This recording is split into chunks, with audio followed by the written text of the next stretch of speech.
Cuando contemplas el universo de enfermedades infecciosas y a todos los diferentes virus que hay afuera, hay uno que se distingue del resto.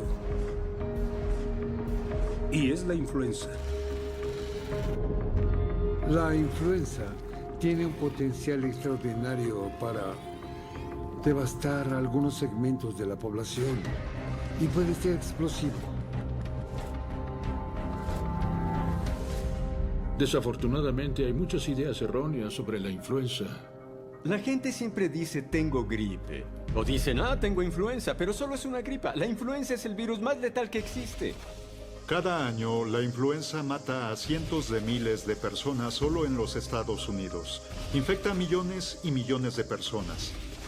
Viaja por todo el planeta desarrollando nuevas cepas, constantemente. Si hoy en día pensamos en las enfermedades infecciosas que pueden crear desastres, que causen estragos, las pandemias por influenza ocupan los lugares 1, 2, 3 y 4. Esta es la versión nuclear para los virus. Y hasta ahora hemos corrido con suerte, pero no sé cuánto más durará.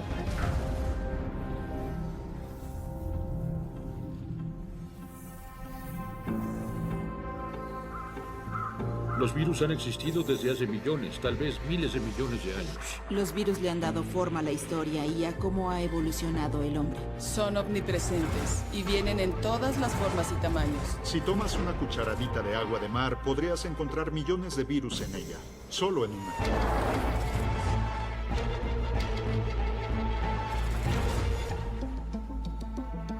Un virus sin otra célula no es nada, es inútil, no puede hacer nada.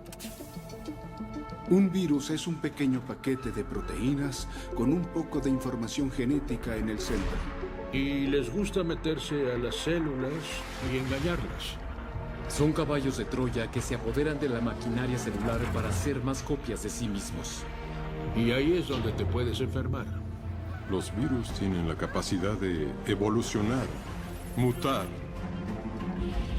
La gente piensa que los virus son pequeños enemigos que están esperando para dañarnos. Yo no pienso que sean así. No todos los virus son malos. Ser malo es solo una manera de ser para un virus. Son una parte esencial de la vida. Así que la lucha continúa y los virus cambian para poder acomodarse.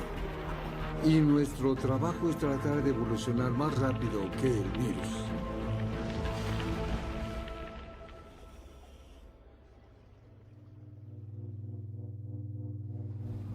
Presenta una inflamación en el tórax.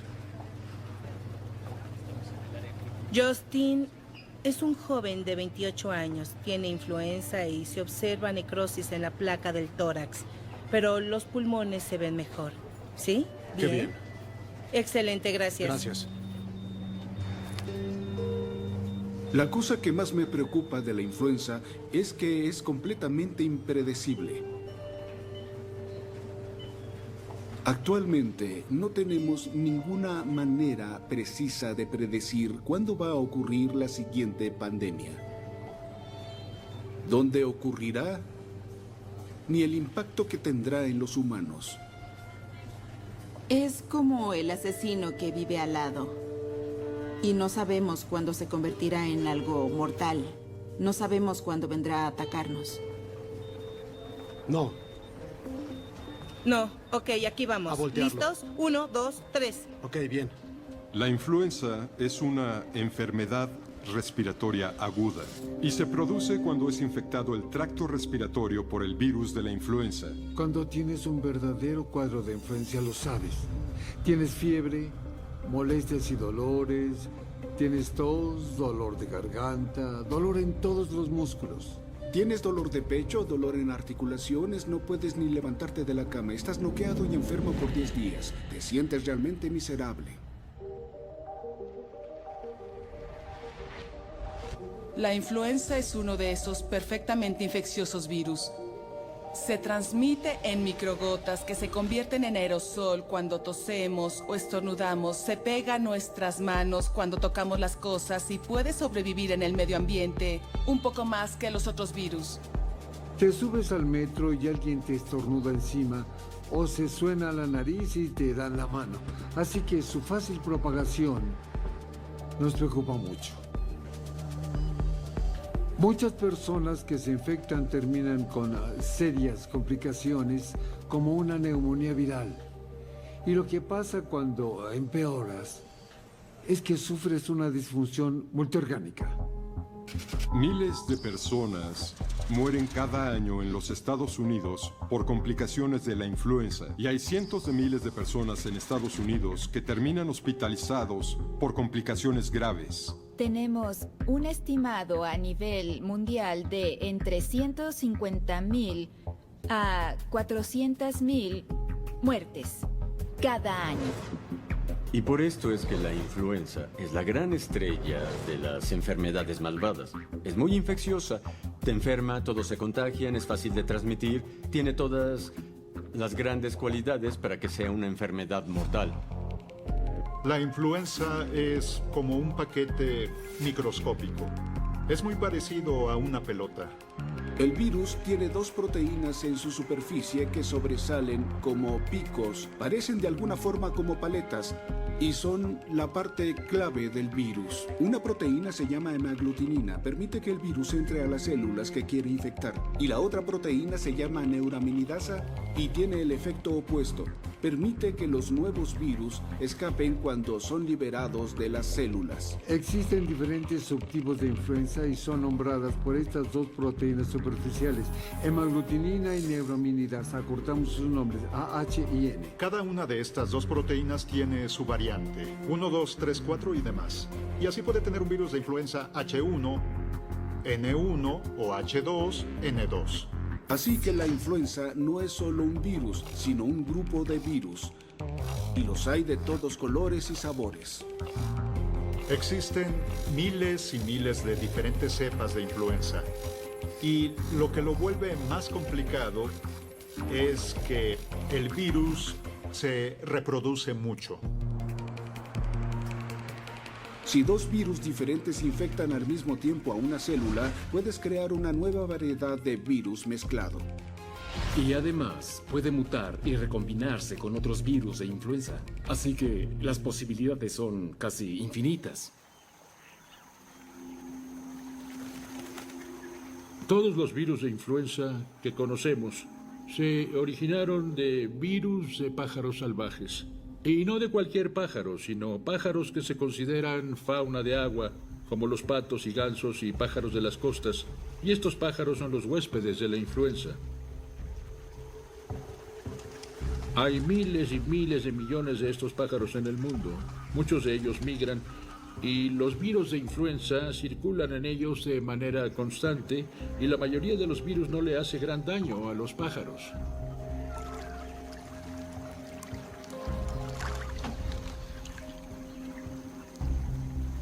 Esta área es Maipo. Es un área donde se quedan las aves salvajes.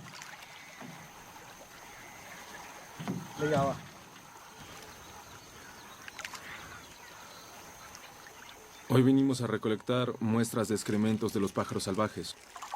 Es un programa para monitorear si estos pájaros tienen virus de influenza. Hay muchos pájaros que migran de otros países con el cambio de estación.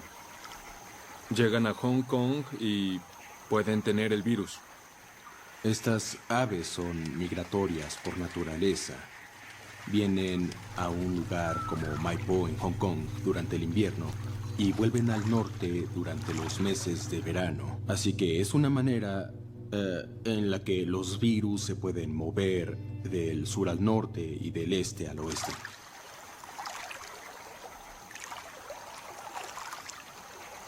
Es importante ver el comportamiento de los virus en la naturaleza. Así, intentamos anticipar cuáles virus de influenza pueden presentarse y ser una amenaza en el futuro. Esta vigilancia activa nos permite intentar estar un paso adelante del virus. Pero hay un detalle con la influenza que es particularmente preocupante. Estos virus de aves salvajes tienen la capacidad de saltar desde sus huéspedes, los pájaros, y entrar a otros receptores no relacionados. Así la gran mayoría de los virus se encuentran en aves, pero hay otros en otras especies, como los puercos, y tenemos la influenza porcina. Tenemos algunos en caballos y tenemos la influencia equina. Pueden estar en los perros y tenemos influencia canina y demás. Y esta capacidad de la influenza de moverse y adaptarse a diferentes huéspedes es la que le da una ventaja biológica enorme y hace que sea muy difícil de controlar. Brincan de especie en especie y pasan muchas cosas. Están mutando, recombinándose, intercambiando pequeños segmentos genéticos. Y se crean nuevos virus de influenza nunca antes vistos.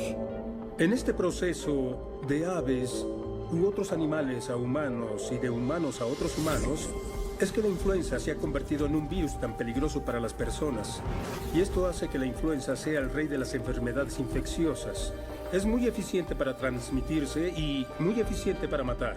Al juntar esas dos características es como agregarle gasolina al fuego.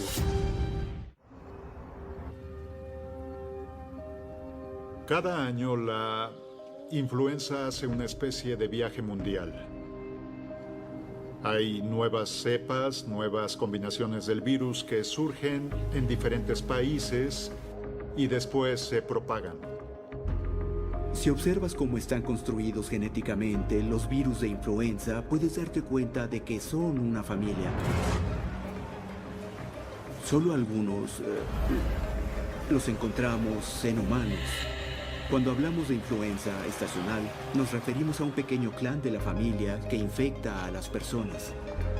La influencia estacional se refiere a las cepas que circulan en las poblaciones humanas año con año. Y se llama estacional, dado que tiende a infectarnos en los meses de invierno. La temporada de influenza es durante los meses fríos de invierno en los diferentes países porque hace frío afuera, así que nos quedamos adentro y estamos más juntos. Y cada invierno hay brotes de influenza. Por eso la llamamos influencia estacional. Tenemos brotes de influencia todos los años. Los virus de influenza estacional evolucionan con el tiempo a medida que los humanos nos volvemos inmunes contra ellos, y así evolucionan para escapar al sistema inmune. Cada año cambian los virus, así que cada año hay que hacer una vacuna nueva. Es por esto que hacer una vacuna contra influenza es una de las cosas más complicadas que se hacen en la ciencia biomédica. Empezaremos a revisar los virus de influenza hoy para determinar cuáles son los virus candidatos para la nueva vacuna.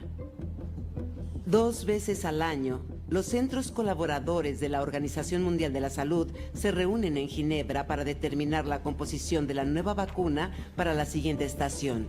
Tenemos a científicos de todo el mundo que vienen a discutir sus hallazgos. Hemos recibido diferentes virus de 56 distintos países, del Instituto Francis Crick de África, de Medio Oriente y de Hong Kong. De manera habitual y regular, hay un monitoreo mundial de los virus de la influenza.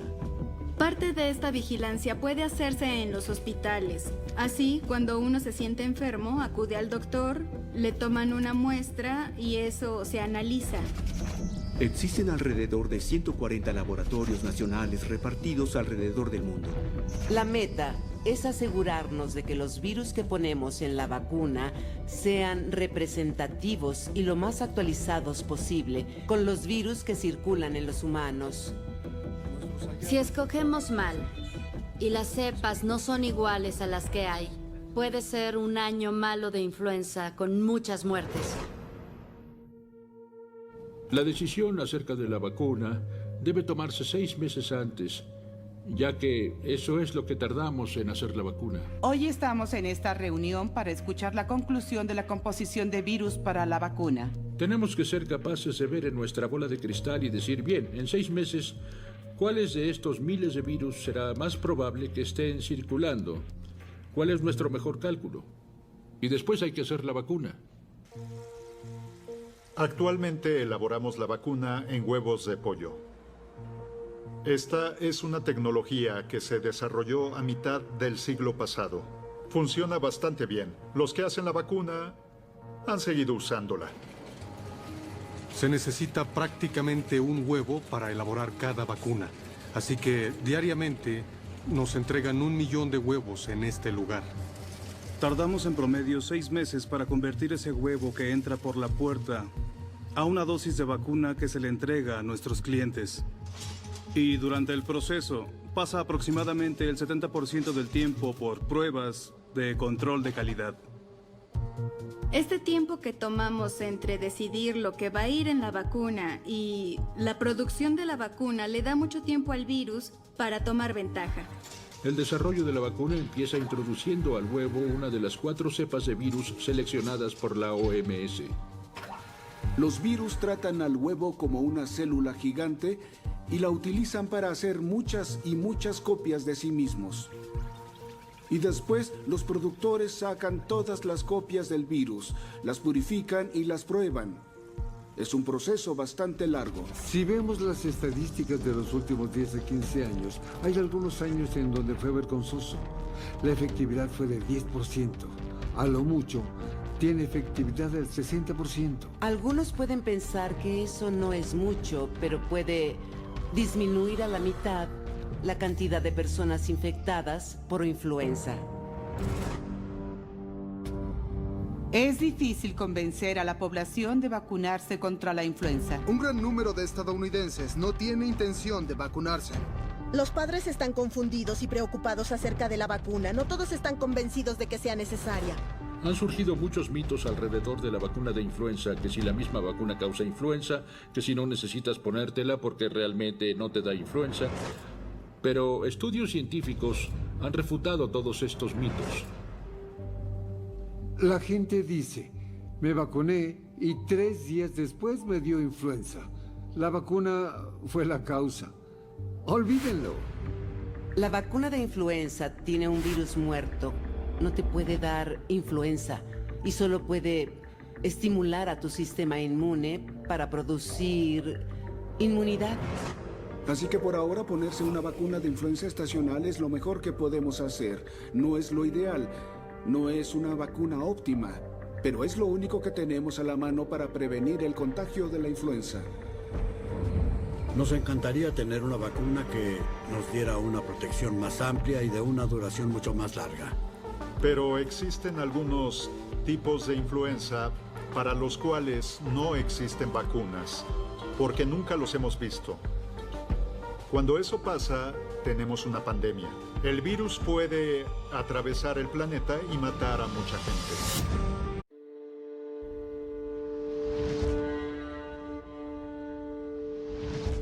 El nombre influenza viene de la palabra italiana influencia.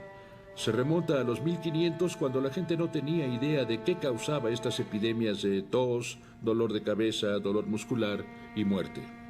Nadie conocía a los virus, así que la gente creía que su salud estaba determinada por las estrellas y por la influencia de las estrellas en nuestro cuerpo. Actualmente sabemos que no son las estrellas, es algo mucho más extraño, es un virus. Entre las cosas que han matado a los humanos están las guerras, los desastres naturales y también las enfermedades como la viruela y la plaga bubónica. De hecho, si revisas los números, la influenza está en los primeros lugares de las fuerzas que retan la existencia humana. A diferencia del sarampión o de otros virus conocidos que han permanecido exactamente igual a través de los años y décadas, lo que caracteriza a la influenza es la capacidad de cambiar. Cambia un poco y de vez en cuando tienes un virus completamente nuevo y una pandemia. Sigue siendo influenza, pero es un tipo completamente nuevo. No es estacional y no ha infectado antes al hombre. Una pandemia por influenza se da por la emergencia de un virus de influenza nuevo. Así que el impacto del virus puede ser muy grave. Nadie lo ha visto antes. Así que tenemos números enormes de muertos. Es decir, hemos tenido pandemias terribles en el pasado. La madre de todas las pandemias de influenza fue la de 1918. Ninguna pandemia fue tan grave como la de 1918. como evento de salud mundial fue verdaderamente histórico. Se introdujo en la población humana y solo explotó. Este nuevo virus de influenza apareció en julio de 1918 en el norte de Europa. Sucedió justo al finalizar la Primera Guerra Mundial. La guerra está terminando, los soldados regresan a casa y las personas se empiezan a enfermar. Así que tenemos soldados muy enfermos, todos juntos en un barco de transporte de tropas. Y es la oportunidad perfecta para la transmisión rápida de un virus. El virus comenzó a circular en las tropas del Frente del Oeste y se empezó a esparcir por todo el mundo.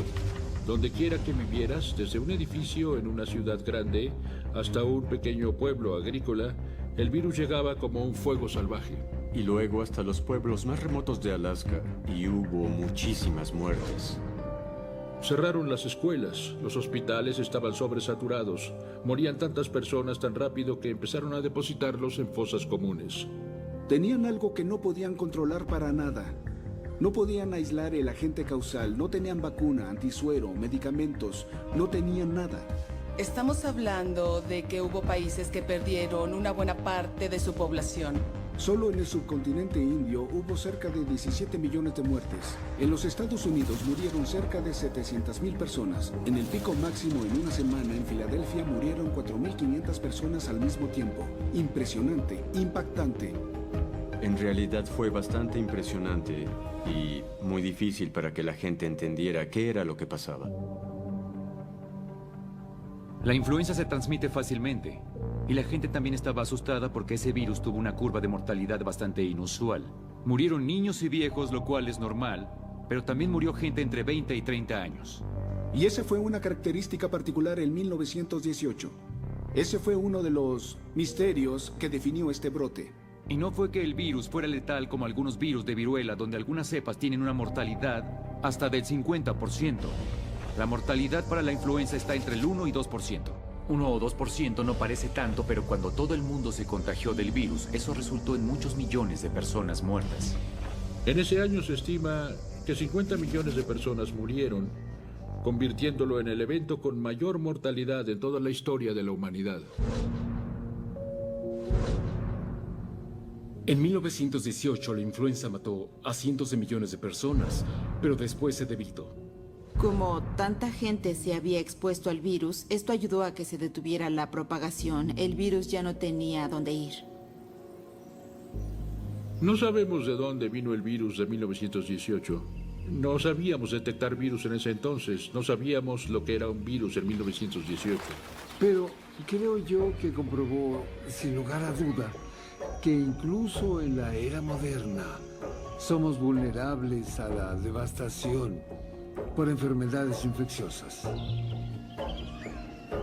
Ahora, si esto sucedió una vez, nadie puede dar una razón de por qué no volvería a pasar.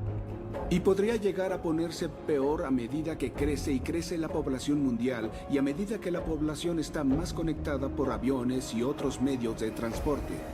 Una pandemia parecida a la de 1918 produciría cientos de millones de personas alrededor del mundo muriendo por influenza pandémica. Y no estamos preparados.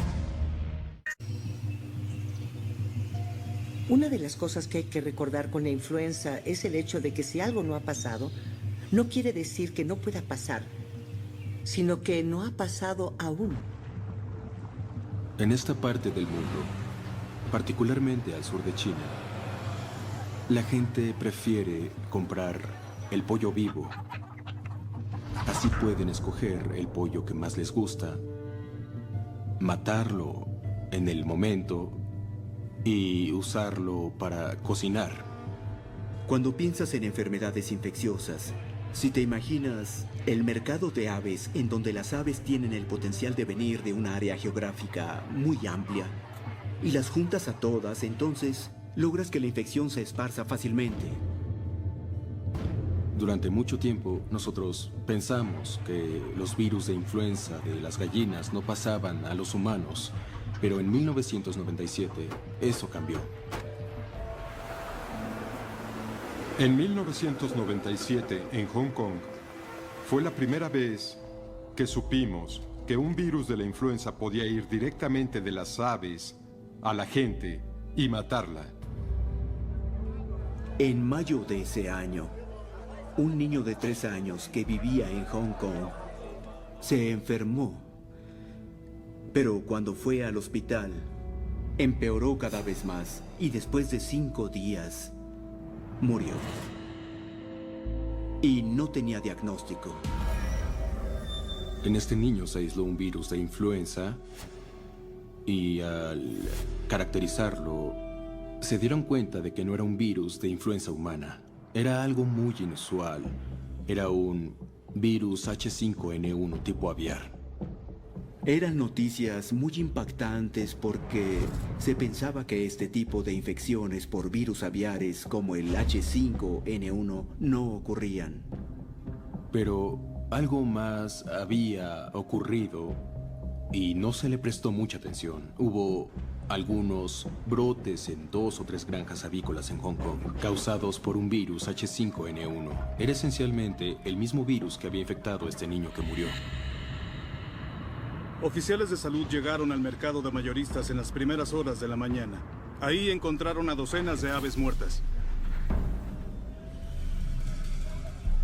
Tomamos muestras y vimos que casi todos los mercados de aves vivas en Hong Kong estaban infestados con el virus H5N1. Y después se empezaron a detectar más casos humanos de H5N1 porque era muy inusual en su gravedad y su virulencia. En total había 18 casos, con 6 muertes o 33% de fatalidad. Lo terrorífico era esa mortalidad tan alta asociada al virus. ¿Existe la posibilidad de que este virus se vuelva más fuerte? Sí, existe esa posibilidad. El miedo y la pregunta más grande era si había transmisión entre humanos. Esto dominaba nuestros peores miedos. Claro que esto hizo sonar las alarmas en todo el mundo. Y había preocupación de que fuera una pandemia emergente. Hemos tenido muchos casos de este virus. Hong Kong respondió tratando de eliminar la fuente del virus. La evidencia científica sugiere que hay un virus nuevo de influenza y que proviene de las gallinas. Así que hoy se dio una orden del gobierno de matar a todas las gallinas en Hong Kong. Era una decisión bastante fuerte y creó mucho alboroto en Hong Kong, matar a todas las gallinas y afectar a toda la industria. Esto redujo la cantidad de virus de influenza aviar en el medio ambiente de los mercados. Después de estas medidas, no hubo nuevos casos en humanos en Hong Kong. Y fuimos muy afortunados al no ver una transmisión de persona a persona. Uno de los peores escenarios es que una cepa de virus muy virulenta puede pasar de un ave a un humano y después de un humano a otro humano. Ese es el trío del escenario de una pandemia mortal. Eso nunca sucedió. Sin embargo, la cepa H5N1 no había desaparecido por completo. En el 2003, en Tailandia, vimos que la gente se volvía a infectar con el H5N1. Y después en Vietnam en el 2003 y 2004. Y para el 2005 estaba en Indonesia. No infectó a muchas personas. Sin embargo, sí mató a cientos y cientos y miles de aves. Después del surgimiento del H5N1 en 1997, vimos cómo la influenza aviar se había convertido en un asunto mundial, pero pensábamos que éramos inmunes en Estados Unidos. La gripe aviar se está esparciendo aquí en Estados Unidos, afectando a millones de pollos, pavos y patos. Ya está en 16 estados. Más de 5 millones. 25 millones de pollos. 33 millones de pollos. Habrá que matar esas gallinas. Es el mayor brote de gripe aviar en la historia. Cuando tienes criaderos intensivos, puedes tener millones de pollos o millones de patos confinados en muy pequeñas áreas. A la influenza le encantan las masas, le encanta el contacto cercano, así que un virus que entra a un criadero de aves masivo es fantástico para el virus. Lo que no ha sucedido y no queremos que suceda con estas influencias aviares es que salten a otra especie y que se adapten para transmitirse rápido, fácil y eficientemente de humano a humano. Pero no hay razón para pensar que un virus como esos no va a averiguar la manera de evolucionar para infectarnos fácilmente. Y entonces muchas personas van a morir. A menos que hagamos algo. Lo importante es que si el virus de influenza se convierte en pandemia, en ese momento se moverá muy rápido. Y eso es lo que más tememos. Así que si surge un virus pandémico en algún lugar, no importa si es en la Antártica, va a llegar hasta aquí. Lo sucedido en el 2009 es el ejemplo fundamental de lo poco que sabemos de la influenza. Todos pensábamos que el siguiente virus pandémico iba a venir de Asia y vino de México. Todos pensaron que el siguiente virus vendría de los pollos y vino de los cerdos. Hay más muertes reportadas por gripe porcina en México, que es el epicentro del brote. Empezó con reportes en México. Empezó a haber muchos casos de influenza fuera de la temporada habitual de influenza. Era algo inusual. De hecho, los primeros casos eran muy graves, con algunos casos de jóvenes que murieron. Así que inmediatamente se prendió la alerta en la Organización Mundial de la Salud. Yo recibí una llamada. ¿Puede venir inmediatamente a la OMS? Es urgente, tiene que venir. Así que me subí a mi auto y no regresé a mi casa hasta 2 o 3 días después. Estábamos muy preocupados. La gente estaba volando desde México de regreso a Estados Unidos tan rápido como podían. Y todos empezaron a pensar, llegó el momento. Ahora se va a repetir lo de 1918. Había casos en Nueva York, California, Texas. Se transmitía muy fácilmente entre humanos. En tan solo unos meses había casos en todo el mundo. Todos los países reportaban casos. Y la pregunta era, ¿qué vamos a hacer al respecto? Y necesitamos una vacuna, pero todavía no la tenemos. Cuando revisamos el virus y secuenciamos sus genes para caracterizarlo, encontramos que era un virus porcino H1N1. Había virus H1N1 circulando en los humanos, pero era la versión humana del virus. Esta era la versión adaptada a cerdos. Era uno de esos virus híbridos que tenía algunos genes que había tomado de los virus que sabemos están en los cerdos de América.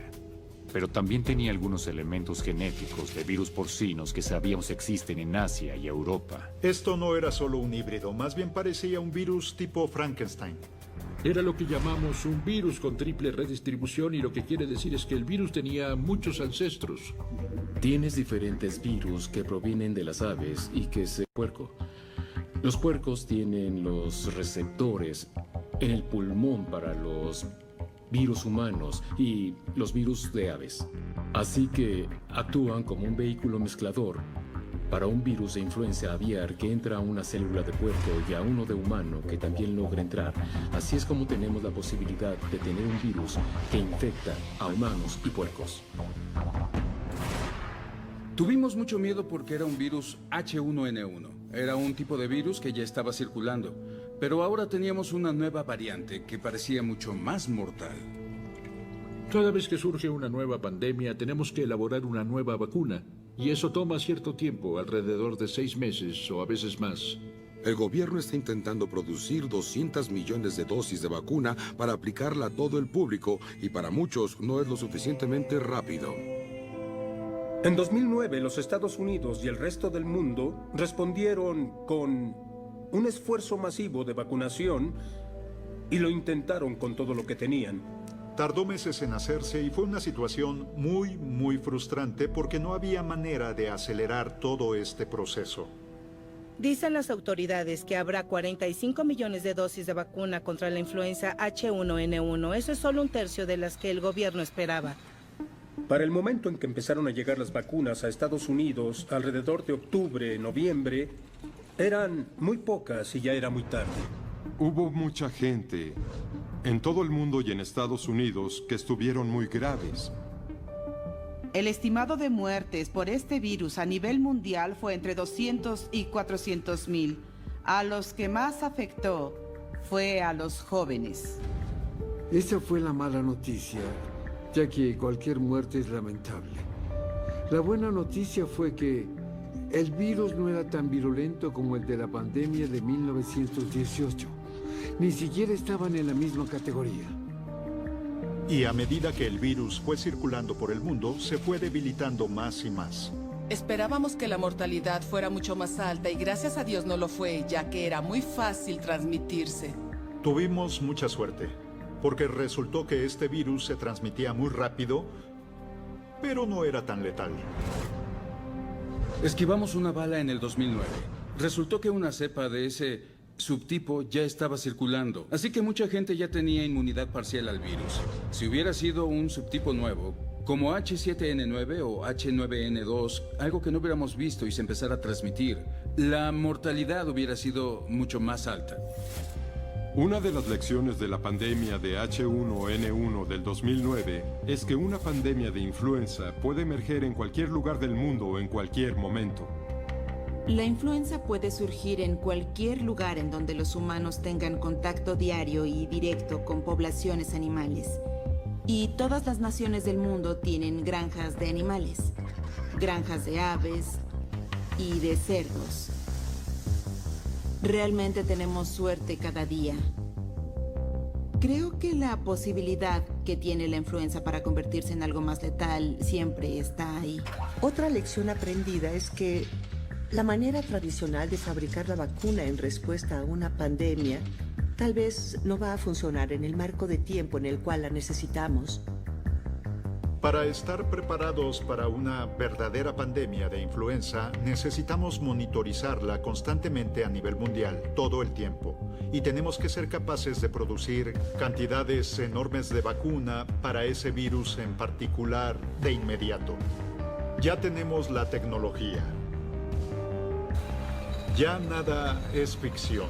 Esto es algo que se puede hacer si se unen voluntades.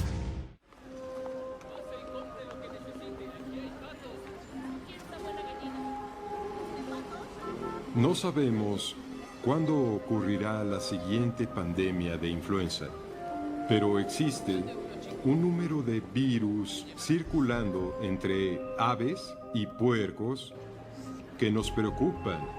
Así que siempre estamos con los ojos abiertos, observando la influenza en todo el mundo. En cualquier lugar en donde hay un contacto estrecho entre el hombre y las aves, el riesgo para el surgimiento de un virus nuevo exponencialmente aumenta. Este es el mercado de aves vivas en Takao. Aquí estamos realizando actividades de vigilancia para supervisar la circulación de los virus de la influenza. Así que hemos identificado estos mercados como riesgo o lugares de peligro para la circulación del virus de la influenza. Mediante esta vigilancia logramos detectar el virus de influenza en, yo diría que entre 4 y 30% de las muestras que recolectamos.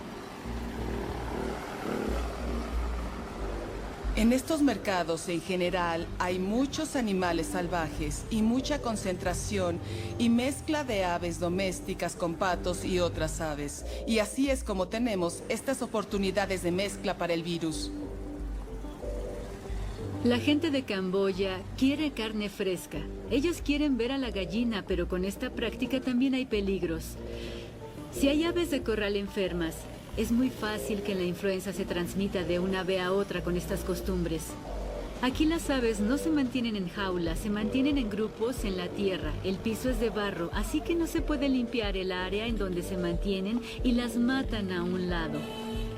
Esto es peligroso porque puede haber virus en la sangre o en las heces Cuando hacemos detecciones de virus de influenza, encontramos que la mayor prevalencia está en el agua con la que limpian los cadáveres y esa agua la tiran al piso.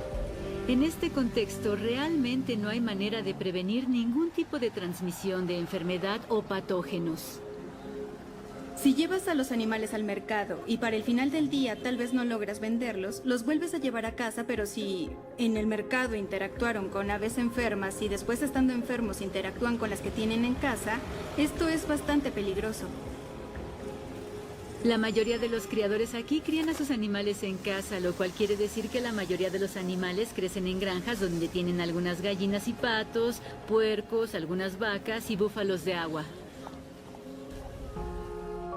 Las prácticas en los criaderos del sureste asiático son el lugar perfecto para la mezcla de estos virus porque la mayoría de los granjeros tienen gallinas y cerdos y patos, todos hacinados. Y este tipo de mezcla le permite a la influenza aviar entremezclarse con la influenza porcina, la cual se entremezcla mucho más fácilmente con nosotros, con la influenza humana. Puedo garantizar que vamos contrarreloj con la siguiente pandemia de influenza. No sabemos cuánto tiempo tenemos, así que si pretendemos ganar la batalla, necesitamos lo que llamo vacunas de influenza cambiantes. El gran sueño de un virólogo de influenza sería una vacuna universal. Una vacuna universal para influenza en la que te vacunas a tiempo y te da protección a muy largo plazo que dura años y décadas. De esta manera, con vacunarte una vez no sería necesario vacunarte cada año para protegerte de la influenza estacional y también tendrías protección contra la siguiente pandemia. Este problema se está abordando de diferentes maneras. La molécula de hemaglutinina es el principal blanco. El laboratorio se enfoca en la hemaglutinina y nosotros en la cabeza de la proteína. Algunos otros están fijando el blanco en el tallo, ya que tal vez así puedan pegarle a diferentes cepas. Algunos otros están enfocando en proteínas totalmente distintas del virus, y todos estos están avanzando en ensayos preclínicos y clínicos. Estamos empezando a usar distintas técnicas de biología molecular para desarrollar mejores vacunas de influenza. Bueno, creo que en los términos de las ciencias duras hemos adelantado un salto cuántico comparado con hace 20 años, pero aún nos falta mucho camino por recorrer. Es necesario hacer de la investigación en vacunas de influenza una prioridad internacional. El año pasado gastamos 35 millones mundialmente en nueva investigación para el desarrollo de una mejor vacuna. Necesitamos entender que esto es absolutamente crítico para la seguridad de todo el mundo. Es muy posible hacerlo. Todo lo que se requiere es un poco de voluntad política y entender que aplicar esa voluntad para este tipo de cuestiones de salud tiene un enorme beneficio. Creo que una pandemia por influenza es inevitable, pero creo que una catástrofe sí es evitable. El virus nos va a sorprender absolutamente. La pregunta es, ¿estaremos listos cuando llegue? Doblaje por Candiani Dubbing Studios.